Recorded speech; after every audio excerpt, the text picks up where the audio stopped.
అప్పుడు అమ్మాయ్యా దేవుడే బాగు చేశాడు అని అప్పుడు అందరూ అన్నం తింటారు.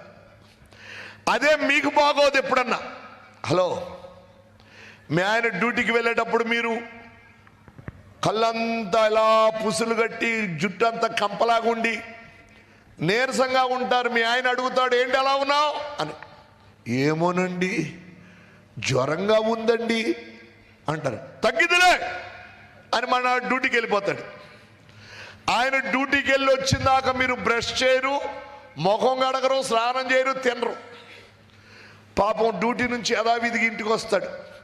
వచ్చాక నువ్వు అలాగే ఉంటావు, కంప జుట్టేసుకొని ఎలా చూస్తా కోపంగా. ఏంటి అలా ఉన్నావు అంటాడు. ఎలా ఉంటావులే, నిన్ను చేసుకున్న దగ్గర నుంచి ఎప్పుడైనా సుఖపెడితేనేగా నువ్వు. నీకు బాగోపోతే హాస్పిటల్ తిరిగావు, నీకు బాగోపోతే వండుకున్న అన్నం కుండలు అనగబడేసాం, మేము తిన్నావా?